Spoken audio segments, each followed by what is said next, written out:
So you're ready to go to church, but you're not sure what to do. It's like trying to buy a car. There's so many options. Why are there so many denominations and so many different kinds of churches? And what should you do when you're ready to go?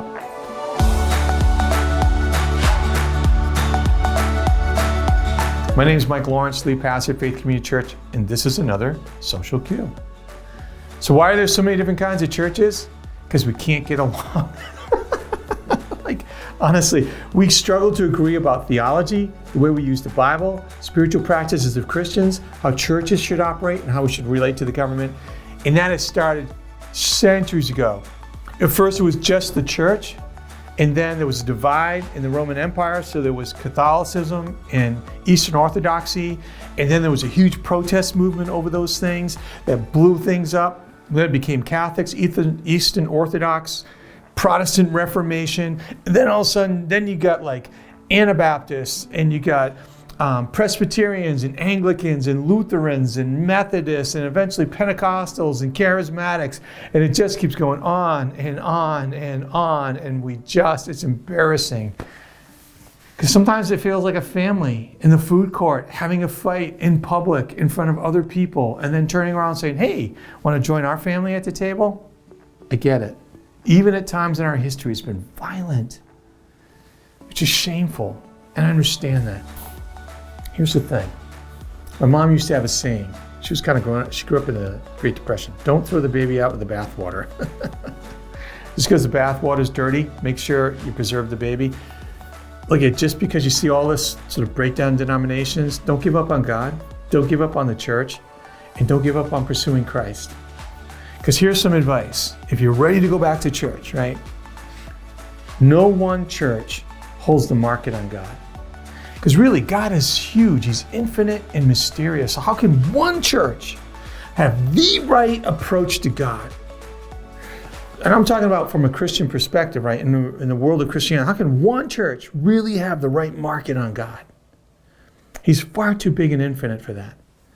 I think I had this hero of the faith. I'm kind of a history geek, right? His name was Zinzendorf. I know, a really wild name, right? He used to say every denomination was like a jewel in the crown of Christ. And what he's trying to say is like these different churches and movements in Christianity, they had something beautiful to add to the movement. And I think that's true.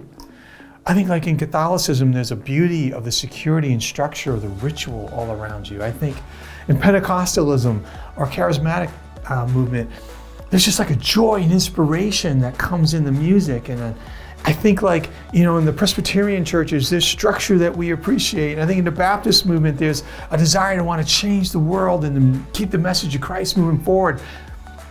They all have something beautiful to offer. And here's the secret. No one church is perfect because people aren't perfect. Churches are this mysterious blend of God's Spirit and human beings. And what we bring to the table is flawed and imperfect. And I understand that. And that means the church is going to be like that too. So we say, treat us with grace. If you're looking for a church, here's some advice. Try one that takes the Bible seriously. It's the foundation to our faith and it's the message of the first church. So why not start there? Look for one that honors, respects, and celebrates Jesus Christ. Christianity is based on Jesus Christ, right? Take a look at a church when you walk in. It feels inspiring and exciting and you like being a part of that. Look for a church that tries to make a difference in people's lives, where you see people becoming better people, where relationships are improving and their ethics are changing and the way they impact the world is better. Think of a church that really does consider its relationship to the community and how they can help people in the community outside the church. Look for a church that you really connect with, that you resonate with, and you're like, I can see myself in this church and raising my family in this church. But be nice and keep this in mind. Like I said, none of us are perfect, so be gracious when we make mistakes and give it a shot. Really work it out. Hey, that's this Social Cue. If this was helpful, like the video. Subscribe to our YouTube channel. Drop a new question down below in the comment section. But you know what's really applicable for this one? Follow the link and check out our faith community, Faith Community Church. See who we are and how we might be able to help you in this journey of discovering a new church. But listen, here's an insight, a warning.